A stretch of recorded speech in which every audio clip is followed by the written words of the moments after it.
अभी हमने नाम की महिमा के बारे में इतनी सारी चीजें सुन ली, तो कई बार हमें ऐसा लगता है यार ये बहुत काल्पनिक स्टोरीज हो रही हैं। क्योंकि हम तो हरि नाम इतना कर रहे हैं, कई 1-2 साल से कर रहे हैं, कोई 10 साल से कर रहे हैं। तो हमारी लाइफ में वो क्यों नहीं चेंज आ रहा, हमारे हृदय में क्यों नहीं परिवर्तन हो रहा। तो ऐसे ही क्या हुआ, एक बार क्या हुआ, एक बहुत बड़ा बिजनेस टाइकून था, इतना कि वो सोने और डायमंड्स की तो प्लेट्स में वो खाना खाता था। इतना बड़ा वो बिजनेस टाइकून था। लेकिन जितना बड़ा वो टाइकून था, उसको एक बहुत बड़ा झटका लगा, उसका जो बिजनेस है ना वो फेल हो गया। एकदम वो सड़क पे आ गया।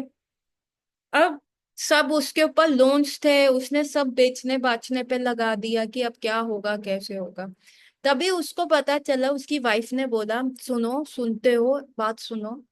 एक गुरु महाराज है, उनसे मैंने दीक्षा ली हुई है। वो इस जंगल में रहते हैं, उनके पास ना पारस पत्थर है। तो जाके हम उनसे प्रार्थना करते हैं, और उन्होंने मेरे को कहा भी था यदि तेरे को कभी भी जरूरत आवश्यकता होगी तो तू वो पारस पत्थर मेरे से ले लियो, मैं तेरे सारी जो दुख हो गए वो ठीक हो जाएंगे, क्योंकि मैं देख पा रहा हूँ तुम पे ऐसा आड़ा टेढ़ा समय आएगा। तो उसकी वाइफ ने कहा, उस समय तो मैंने सोचा नहीं कि मेरे पास भी ऐसा समय आएगा, मैं सोच भी नहीं सकती थी, अपनी वाइल्डेस्ट ऑफ फैंटेसी में नहीं सोच सकती थी, लेकिन अब ये समय आ गया है तो बताओ क्या करे। चलो चलो हम उन गुरु महाराज के पास जाए। अभी वो व्यक्ति कन्विंस तो था नहीं कि भैया ये क्या हो रहा है कैसा हो रहा है। तो वो व्यक्ति वहां पे चला गया, है ना। अपनी बीवी के कहने पे उसने महाराज को दंडवत प्रणाम किया, अपनी सारी कथा सुनाई, महाराज ये व्यथा है, ये व्याधि है, कृपया करके इसका निवारण कीजिए। महाराज ने कहा ये मुझे पहले ही पता था, ये लो पारस पत्थर, जाके अपने यहाँ पे जो सबसे बड़ा कोई भी लोहे की चीज है उसको छू देना, एक ही बार इसको यूज करना, क्योंकि मैंने इसको अभी एक ही बार का निर्देश दिया है। उसको छू के तुम सोना बना लोगे, सोना बना के उसको बेच बाच के तुम अपना जो है रिकवर कर लोगे, तो सोच समझ के इस पत्थर को यूज करना। अब वो व्यक्ति जो है पारस पत्थर ले गया। अब सारे सोच विचार करे घर वाले मेंबर्स की, किसके कौन सी आयरन की चीज से छुआएं, कौन सी आयरन की चीज से छुआएं, ताकि जो ये है हमें एक ही बार उसको यूज करना है और हमारा यूज हो जाए। अब उनको याद आया कि उनकी फैक्ट्री में एक बहुत बड़ी स्टोरेज की आयरन की, लोहे की एक बहुत बड़ी मशीन है, बहुत, जिसको कहते हैं बहुत बहुत बहुत बड़ी मशीन है। और यदि अगर उसको ये पारस पत्थर से छुआ देंगे, जिसका मुंह इतना बड़ा था, उसमें वो अपना बहुत सामान स्टोर करते थे, तो अगर वो पारस पत्थर उसके हम डाल देंगे, बाहर से जो वो है, बाहर से वो कॉपर प्लेटेड है थोड़ी सी ऊपर, लेकिन अंदर से वो पूरी तरह लोहे की है, तो फिर हम उसकी ड्रिलिंग मशीन मंगा के उसका लोहा काट लेंगे। तो उसने कहा ठीक है। अब बहुत बड़ी सीढ़ी पे चढ़ चढ़ के वो उन्होंने पारस पत्थर लिया, गुरु महाराज का प्रणाम मंत्र बोला और वो पत्थर फेंक दिया। वो इतना गहरा था कि नीचे के बॉटम के वाली जगह पे तो मतलब इतना अंधकार था कि ऊपर से आप कुछ नीचे देख भी नहीं सकते, इतना बड़ा कंटेनर और इतना डीप कंटेनर वो था। तो अब करे तो करे क्या। अब ये सोच में पड़ गए कि थोड़ी देर देखा, 24 घंटे वेट किया, 48 घंटे वेट किया, 72 आवर्स वेट किया, लेकिन अंदर का लोहा तो बना ही नहीं, सोना बना ही नहीं। और फिर जो उस व्यक्ति ने अपनी बीवी को समझाया, क्या तू ऐसे संतों के चक्कर में पड़ती रहती है, देख अभी कुछ भी नहीं हुआ, क्या हम पत्थर ले आए इतनी दूर गए। उसकी वाइफ ने कहा, देखो नथिंग डूइंग, मैं ये मान ही नहीं सकती कि वो बहुत पहुंचे हुए गुरुजी हैं, उन्होंने कोई हमसे कोई पैसे लिए हैं, कोई डोनेशन लिए है ये पत्थर देने में। तो डेफिनेटली कोई ना कोई हमसे गलती हुई है, कोई हमने विधि का सही पालन नहीं किया। एक बार दोबारा चलो उस विधि का पालन पूछ आते हैं, डेफिनेटली हम निकल जाएंगे, क्योंकि इन्होंने ही पहले प्रिडिक्ट किया था तुम पे बुरा समय आएगा। अब कहने पे फिर से वो व्यक्ति अपने पत्नी के कहने पे चला जाता है उन गुरु के पास, और गुरु को जाके बोलते, गुरु महाराज देखिए आपने तो कहा था सोना बनेगा, तो हुआ ही नहीं। तो गुरु कह रहे असंभव, ऐसा हो ही नहीं सकता, तुम मेरे को वहां पे लेके चलो। तो वो गुरु महाराज भी उनके साथ आते हैं। अब वो फैक्ट्री में जाते हैं तो देखते हैं, देखो महाराज ये है, अब अंदर से आप टच करके देखो, ये सोना बना ही नहीं। तो महाराज ने कहा ठीक है, एक फ्लैश लाइट लेके आओ, मेरे को इस कंटेनर के अंदर देखना है। और बहुत बड़ी फ्लैश लाइट लेके आए और उस कंटेनर के अंदर देखा, तो कंटेनर के अंदर इतने ज्यादा जाले थे कि वो पारस मणि जो था वो उस लोहे के जो कंटेनर था उसकी जो सतह थी, सबसे नीचे की सतह थी, उसको छू ही नहीं पाया था। वो तो हवा में लटका हुआ था, जालों में अटका हुआ था। तो तब उनके महाराज ने कहा देखो कैसे होगा, वो जब उसको टच ही नहीं किया, पहले तुम इसको साफ करो फिर वो करो। अभी क्या होता है, नाम, इससे हमें क्या सीख मिलती है कि नाम तो बहुत पावरफुल है।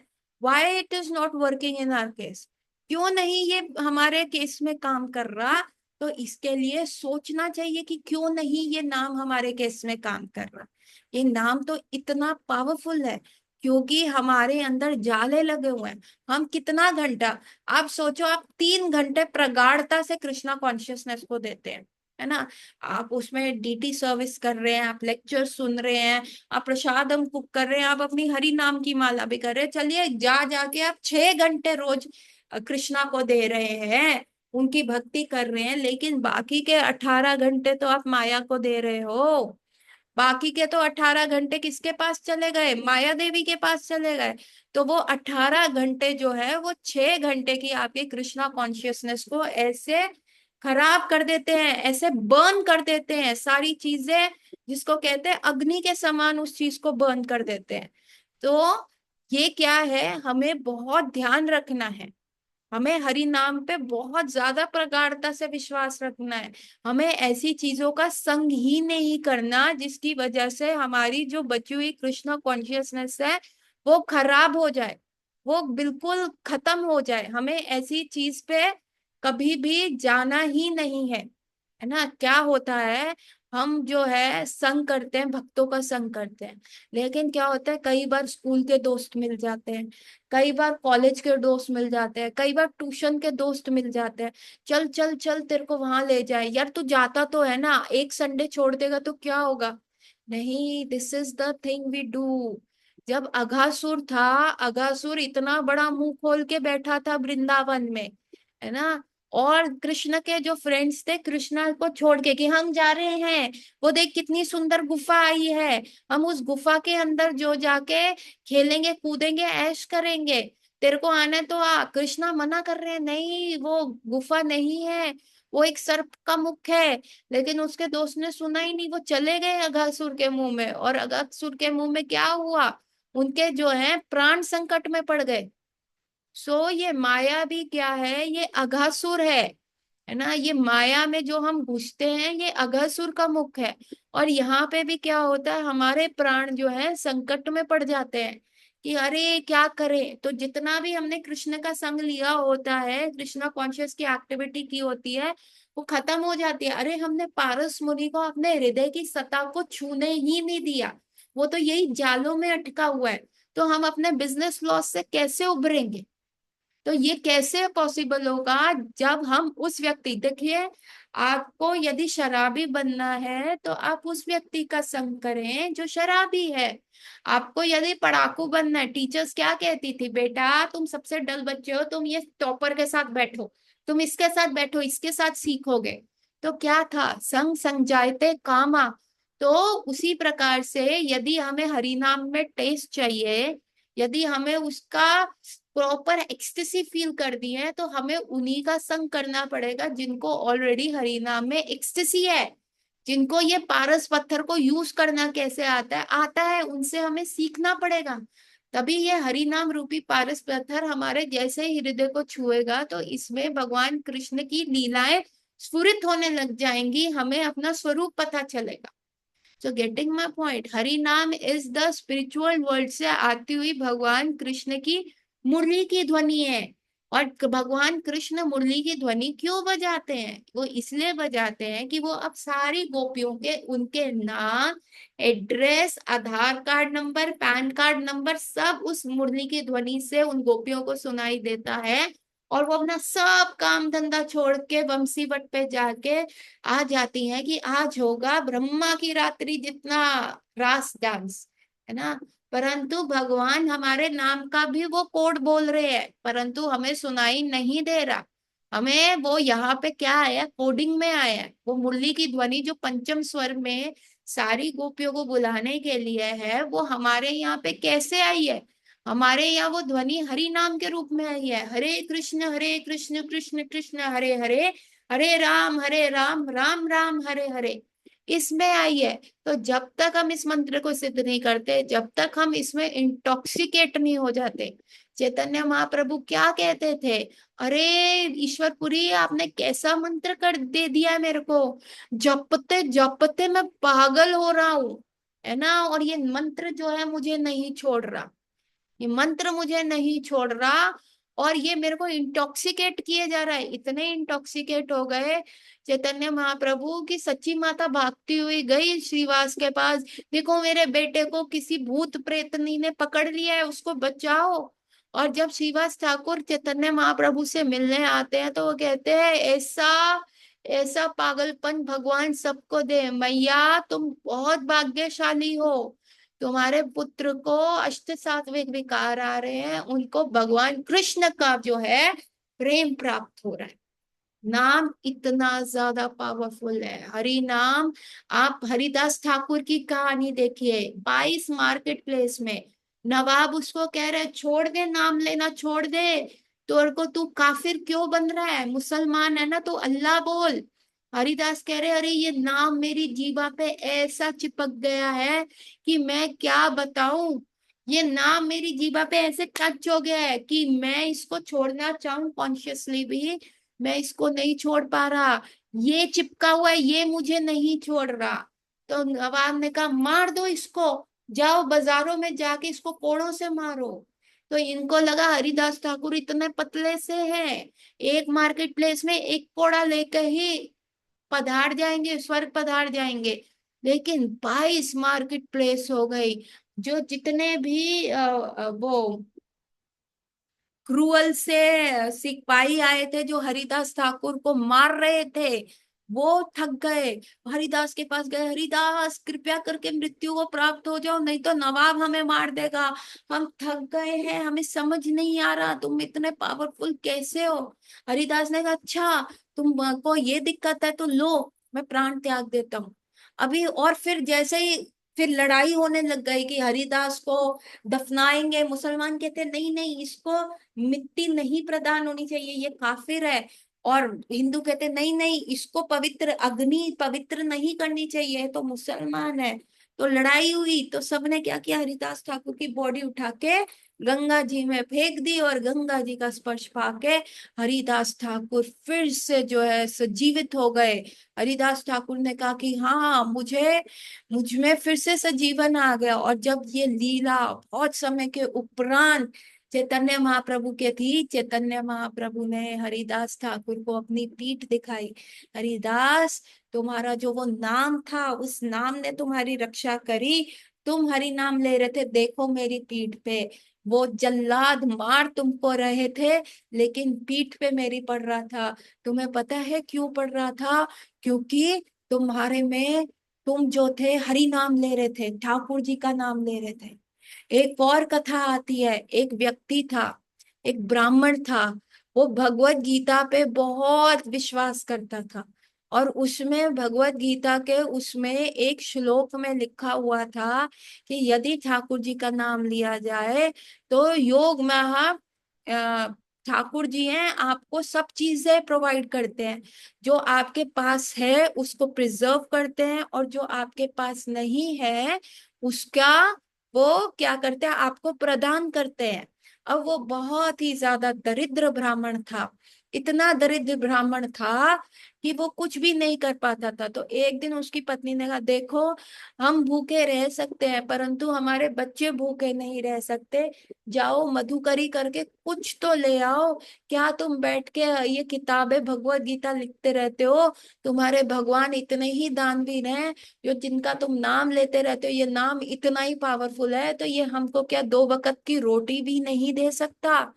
अब इतनी उल्हाना सुन के वो ब्राह्मण अपनी पत्नी से बड़ा उठा, उसको इतना गुस्सा आया, उसने क्या किया, पेन लिया कि ये जो भगवान ने लिखा है, जो मेरा नाम जपता है, उसकी मैं रक्षा करता हूँ, उसको प्रिजर्व करता हूँ, दे धड़ाधड़ पेन से 2 लाइनों से उसको काट दिया। अब वो चले गए मधुकरी करने। और जैसे ही वहां गए तो 2 सुंदर लड़के आए, एक काला लड़का, एक गोरा लड़का। इतना सारा खाने पीने का सामान लेके, इतना राशन लेके ले आए, और ब्राह्मणी का दरवाजा खटखटाया। ब्राह्मणी बाहर आई, उन्होंने कहा बताइए। ओहो, ब्राह्मणी तो पहले उन बालकों के मुख आभा को, मुख कांति को देख के मोहित हो गई। और फिर उस ब्राह्मणी ने कहा, अरे छोटे छोटे बालकों, क्यों आना हुआ मेरे घर पे? उसने कहा, मैया देखो, आपके पति ने ये सारा सामान भेजा है, कृपया करके रख लीजिए। अब उसकी आंखें फटी की फटी रह गई कि अभी गए हैं, इनको इतना ज्यादा भिक्षा किसने दे दी? ओ देखिए, पूरा राशन हो रहा है, सब है, सारी चीजें यहाँ पे है, ये इनको इतनी भिक्षा देने वाला है कौन व्यक्ति? ऐसा वो सोच रही है। और फिर सारा सामान रख लिया। और वो बालकों ने कहा, मैया आपके पति ने कहा है कि इस सारे भोजन सामग्री का आज बहुत मिष्ठान बनाओ, और वो थोड़ी देर में आ रहे हैं और प्रसादी लगा के खाएंगे। तो मैया ने कहा, अच्छा अच्छा सुंदर बालकों, ऐसा करो, तुम भी रुक जाओ, मेरे पति भी आएंगे। तुम जैसे सुकुमोल बालकों को देख के मेरा हृदय जो है बहुत ही ज्यादा तृप्त हो गया है, तुम भी बैठ जाओ, तुम सब प्रसादी पाना। नहीं नहीं मैया, हम तो खा ही नहीं सकते। दोनों बालक जोर जोर से रोने लग गए। अब ये बालकों का रोना क्रंदन सुन के मैया का तो हृदय फट गया। उन्होंने, ब्राह्मणी ने कहा, ये बालकों, तुमको क्या दिक्कत है? तुम ऐसे क्यों रो रहे हो, क्यों रुदन कर रहे हो? तो एक बालक ने कहा, मत बता काला, काले, इसको मत बता। तो काले ने कहा, गोरे, बताना पड़ेगा, नहीं तो मैया कहेगी कि मेरे हाथ का भोजन नहीं खाने जाते। और फिर काले जो बालक था उसने कहा, मैया देखो हमारी जीभा। और दोनों बालकों ने अपनी जीभ बाहर करी। और जैसे ही उन्होंने जीभ बाहर करी तो मैया ने देखा, उसके ऊपर किसी ने ऐसे जैसे कांटा मारा हो, किसी ने जानबूझ के चाकू से उनकी जीभ को काट रखा है। पूरी रक्तसार हुई पड़ी है, छाले हुए पड़े हैं। अरे मैया, हम कुछ नहीं खा सकते इस जीव की वजह से। तो ब्राह्मणी का हृदय फट गया। उन्होंने कहा, हे, इतने सुकुमोल बालक हैं, इसके साथ किसने किया? बताओ पुत्र, तुम्हारे साथ ऐसा किसने किया? मैया, ये तो आपके पति ने किया है। अब ब्राह्मणी शौक, मेरे पति ने? मेरा पति तो कभी चींटी नहीं मार सकता, वो तो इतना ज्यादा यू नो इतना भक्तिमय है, वो ऐसा नहीं कर सकता। तो ब्राह्मणी ने कहा, तुम रुक जाओ। उन्होंने कहा, नहीं नहीं मैया, यदि हम यहाँ पे रुक गए, फिर तुम्हारा पति आके हमें, हमारे साथ कोई दुष्व्यवहार करेगा, हम जा रहे हैं। और ये कह के वो दोनों बालक वहां से लुप्त हो गए, वहां से चले गए। और ब्राह्मणी को बहुत गुस्सा आया कि ऐसा कार्य क्यों किया, और उनसे इतना सुकोमल बालकों को यहाँ सारा सामान लाद के भेज दिया, इनको जरा भी दया नहीं आई। ब्राह्मण आया, अब वो रोनी सूरत बना के आया। तो ब्राह्मण ने कहा, ये तुमने क्या किया? अब ब्राह्मण ने आंख उठा के देखा तो सारी जगह पे खाद्य सामग्री है, और ठाकुर जी के समक्ष 56 भोग की थाल पड़ी हुई है, और ठाकुर जी उसको खा रहे हैं, प्रसादी पा रहे हैं। तो ब्राह्मणी को कहते हैं, ये सामान कहाँ से आया? ब्राह्मणी ने कहा, अरे अभी तुमने ही तो भेजा। मैंने भेजा? हाँ हाँ, वो 2 सुकोमल बालक हैं, उनके हाथ में तो 2 सुकोमल बालक। हाँ हाँ, एक काला और एक गोरा है। अरे तुम कितने क्रूअल हो, तुमने उनकी जीभ काट दी। भैया कह रही है ऐसे। और उन्होंने कहा, मैंने जीभ काट दी? बालक? कौन से बालक? तो फिर जब ब्राह्मणी ने उनको सब बताया, उन बालकों का डिस्क्रिप्शन दिया, ओहो, जग गए। उन्होंने कहा, प्रभु प्रभु प्रभु, आपने मेरी पत्नी को दर्शन दे दिए, मुझे क्यों नहीं दिए, क्यों नहीं दिए जाके? ऐसा सोच के, और तब उनको अंदर से आवाज आई कि जो तुमने वो श्लोक काटे थे नाम की महिमा पे, वो तुमने भगवान की जीभ काटने लायक है। मतलब भगवान ने जबान दी थी। भगवान ने क्या दिया है? भगवान ने जबान दी है। इवन ये बात किसने कही थी? ये वाली बात अर्जुन से भगवान ने भगवत गीता में कही कि हे अर्जुन, क्या तुम ये डिक्लेयर कर सकते हो मेरे बिहाफ पे कि जो भी कृष्ण की शरण लेता है, जो भी नाम की शरण लेता है, वो जो है उसका कभी पतन नहीं होता, उसका परजवेरेंस चलता है। जो उसके पास नहीं है वो मैं उसको देता हूँ, और जो उसको चाहिए, जो उसका है, उसको मैं सुरक्षित रखता हूँ उसके पास। क्या तुम मेरे लिए ये डिक्लेयर करोगे? अर्जुन कहता है, प्रभु मैं क्यों करूं डिक्लेयर, ऐसा आप बोल दीजिए। तो कृष्ण ने कहा, अरे अर्जुन, कई बार मैं अपनी बात से पीछे हट जाता हूँ। कई बार, जैसे मैंने कहा था मैं कोई अस्त्र शस्त्र नहीं उठाऊंगा, पर भीष्म देव के समक्ष भीष्म देव मेरे जो भक्त हैं वो मुझे इतना मजबूर कर देते हैं, तो कई बार मेरी कथी कही हुई बात पे वो लोग विश्वास नहीं करेंगे, मुझे रन छोड़ कहते हैं, छलिया कहते हैं। परंतु उनको पता है यदि कृष्ण का कोई भक्त ये बात बोल दे तो भगवान अपनी मर्यादा छोड़ सकते हैं, लेकिन भक्त के द्वारा कही गई बात का, उसका गलत ना हो जाए, वो बात झूठी ना हो जाए, ये कभी सह नहीं सकते। भगवान अपनी मर्यादा त्याग देंगे।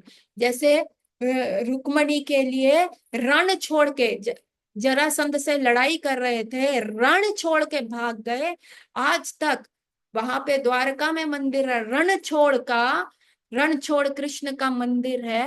उनके नाम पे परमानेंट त्याग लग दिया कि जिसने, ऐसा क्षत्रिय जिसने युद्ध भूमि में अपनी पीठ दिखाई, तो वो रण छोड़ का त्याग लग गया। लेकिन रुक्मणी ने कहा, प्रभु आप नहीं आएंगे तो मैं जो शेर के द्वारा खाया गया खाना है वो गीदड़ों को नहीं परोस सकती, मैं अपने प्राण त्याग दूंगी। एंड श्री रुक्मणी देवी ने भी भगवान का क्या सुना, नाम ही तो सुना, नाम महिमा गुण लीला, यही तो सुनी, नाम सुना, कृष्ण कृष्ण कृष्ण बोलते हुए ही उनका हार्ट कन्वर्ट हो गया।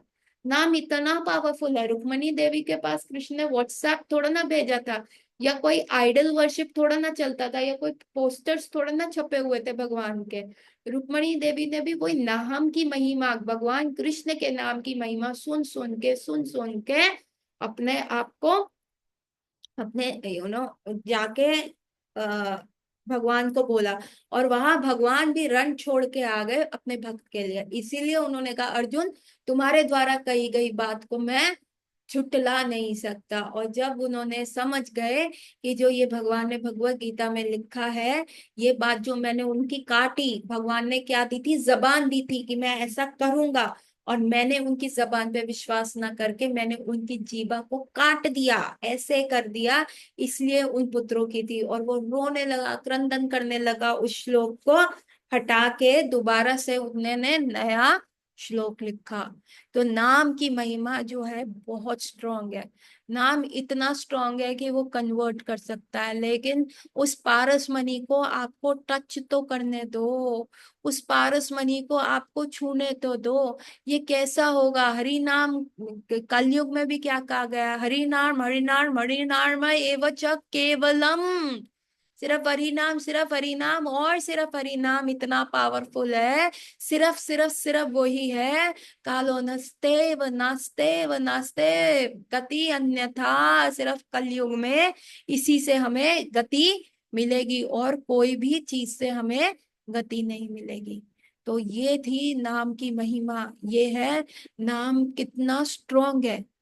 हाँ, हरि नाम जो है कुछ भी कर सकता है, लेकिन इसके समक्ष एक और क्लॉज लग जाता है, जो कि बन जाता है हमारा सातवां नाम अपराध, कि भगवान के नाम के आधार के ऊपर पाप कर्म करना।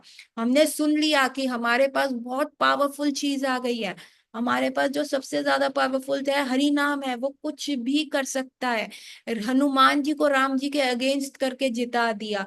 रावण जैसे इतने स्ट्रांग व्यक्ति अंगद का पैर नहीं हिला पाया, है ना। सीता मैया वहां अशोक वाटिका में राम राम राम जप जप के भगवान राम को आने के लिए मजबूर कर दिया, है ना। राम जो है वो सब नेम जो है आपको सबसे बचा सकता है। अभी आपको लगा कि हाँ ये नाम मुझे सबसे बचा सकता है, मैं बहुत पावरफुल व्यक्ति बन गया हूँ, तो इसके बल पे आप पाप करो, इसके बल पे आप किसी को भी गलत बोल दो, इसके बल पे आप कुछ भी किसी का नुकसान करो, कई लोग होते हैं कि कई तांत्रिक विधि होती है कि ये मंत्र सिद्ध कर लो तो इसका बुरा हो जाएगा, उसके ऊपर तंत्र मंत्र चल जाएगा।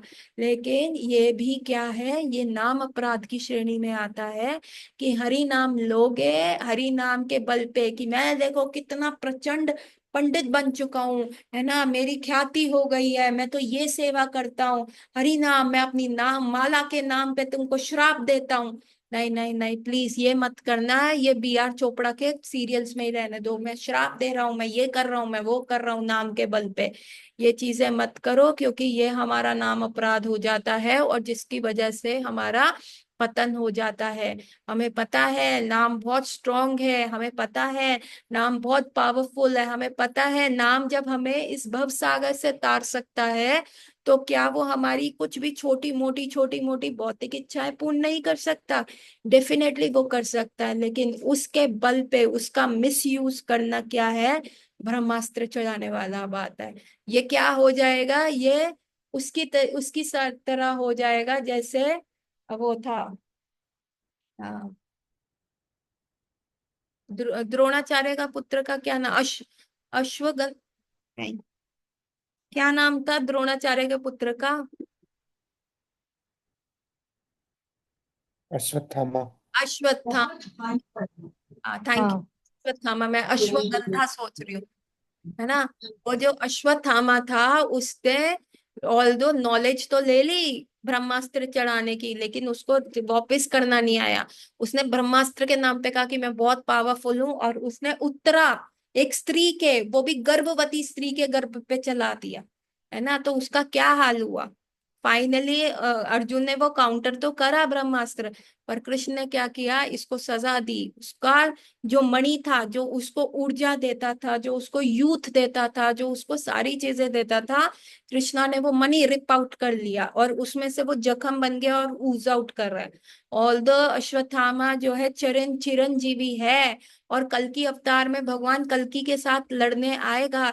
लेकिन इतने 4,32,000 साल का कलयुग जो है, उसमें से सिर्फ अभी 5,000 साल हुए हैं।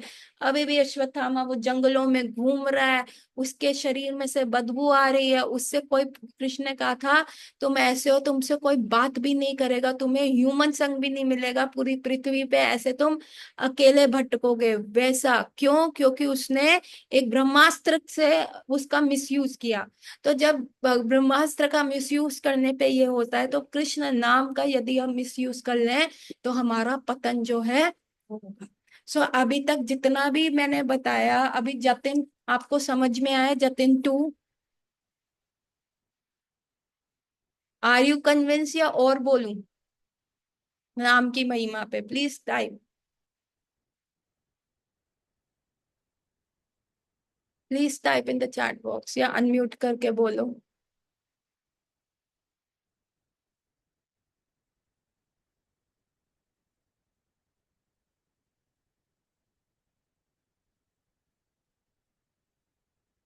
यह सातवां अपराध है भगवान के नाम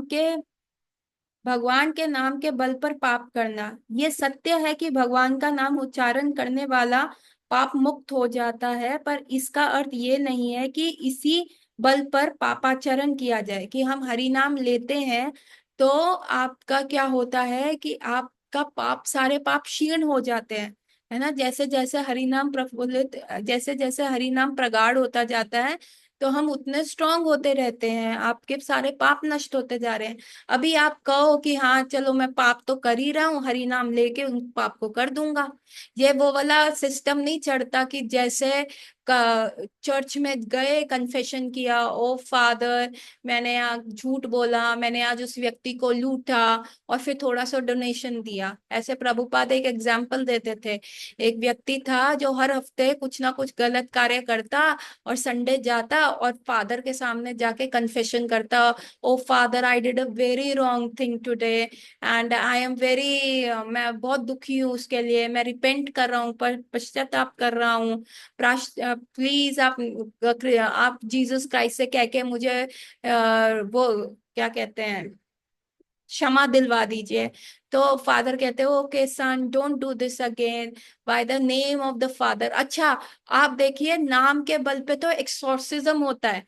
कितने सारे लोगों ने वो मूवीज देखी हैं कॉन्ज्यूरिंग या क्या, आपने उन मूवीज में देखा है कि अगर पोजेशन हो जाता है तो क्रिश्चियन या बिब्लिकल कल्चर क्या करते हैं, होली वाटर ले जाके और कहते हैं और वो सिंबल क्रॉस का सिंबल रख के क्या कहते हैं, in the name of our father the Jesus Christ I order this unlawful spirit to leave this person and get out from this soul, leave the body। तो देखो नाम कितना पावरफुल है, जो एक्सोर्सिज्म में भी हेल्प करता है ना। जो भूत प्रेत का वो हटाते हैं, आपने देखा होगा कितनी सारी ऐसी मूवीज आती हैं जिसमें नाम के बल पे, चर्च में भी आप देखेंगे कितना ऐसा होता है। So that is so powerful is the name. अच्छा, जो मैं व्यक्ति का स्टोरी बता रही थी, वो व्यक्ति गया और कहता है फादर प्लीज, तो फादर कहते हैं okay son, in the name of the Jesus, in the name of a father Jesus Christ, आपको मैं ये दे रहा हूं कि Jesus Christ have you know have forgiven you for all your sins, has taken all your sins on himself, तो अब तुम आगे से नहीं करना। और वो थोड़ा सा व्यक्ति जो है डोनेशन दे के आ जाता, फिर अगले संडे फिर आता, फिर हर संडे यही काम करता, फादर मैंने इस बार ये गलती कर दी, I am very sorry, I am repenting, please ask Jesus Christ to forgive me, ये करता और थोड़ा सा डोनेशन दे के आ जाता। ऐसे बहुत टाइम से चल रहा था। अगले एक बार वो आया और उसने कहा फादर प्लीज ये कर दो, करा, और इस बार उसने डबल पैसे दिए। तो फादर हैरान हो गए, उसने कहा बेटा तुम तो इतने टाइम से आ रहे हो, इस बार तुम इतने डबल पैसे क्यों देके जा रहे हो"। तो उसने कहा ओ फादर, अगले हफ्ते कहीं मेरे को जाना है, आ नहीं पाऊंगा, तो मैं ये एडवांस दे रहा हूँ, तो आप अगली बार भी मेरे लिए कर लेना। क्या हुआ कि मैं रोज आई एम ऑलवेज फॉरगिवन, तो मैं इस चीज के ऊपर क्या पाप कर्म कर सकता हूँ, है ना। वो व्यक्ति क्या था, मैं पाप कर सकता हूँ कर सकता हूँ कर सकता हूँ, तो पैसे दूंगा मेरे पाप झड़ जाएंगे। अरे आज गंगा जी में स्नान कराए, सारा अकाउंट क्लियर हो गया, चलो अब नया अकाउंट खोलते हैं, फिर जो आएगा ये कुंभ आएगा, फिर गंगा जी में स्नान कराएंगे, सारे पाप खत्म। चलो चलो चलो अभी नया अकाउंट कर खोलते हैं, उसको परेशान करें, उसको गाली दें। नाम के बल पे अपराध करोगे तो ये नाम अपराध आता है। ये नाम कभी भी आपके हृदय में जो है स्ट्रोंगली प्रगाढ़ होगा ही नहीं। तो नाम के बल पे हमें कभी पाप नहीं करना चाहिए, ऑल दो नाम इतना पावरफुल है, आपको हर पाप से मुक्त करेगा। ये अपराध सर्वोपरि माना जाता है। यदि नाम के बल पे आप पाप करते हैं कि चल मैं उसका बुरा कर दूं, हरि नाम की 4 माला एक्स्ट्रा गिन लूंगा, एक माला और कर लूंगा, तो मैं पाप मुक्त हो जाऊंगा, तो ये कह रहे हैं ये जो अपराध है, ये नाम अपराध है, ये सर्वोपरि है, ये सबसे बड़ा नाम अपराध है। ठीक है, तो ये ऐसी चीज हमें नहीं करनी चाहिए। So it's less than 2 minutes, and अभी नया टॉपिक मैं नहीं शुरू कर रही, 8वां नाम अपराध हम आगे करेंगे। यदि किसी का कोई प्रश्न है, यदि कोई कोई चीज रिपीट करवाना चाहता है तो बोलिए। अगर जतिन टू आप कन्विंस्ड हो, नहीं हो, आपको कुछ और किसी चीज में क्लैरिफिकेशन चाहिए, वी स्टिल हैव 2 मिनट्स, हम क्लियर कर सकते हैं, नहीं तो I will and the meeting for all of you. बताएं किसी का कोई प्रश्न है या कोई टॉपिक आप मेरे को चाहते हो। हाँ आप बताओ, अपने बारे में बताओ उद्धव, 2 मिनट है तुम्हारे पास, बोलो, अनम्यूट करके बोलो।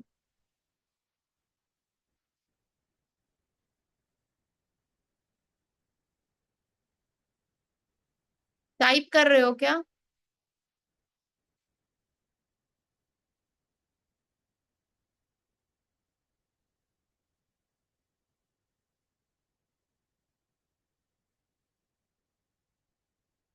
तुम में से 10 नाम अपराध में से एक अपराध होता है, कौन सा होता है।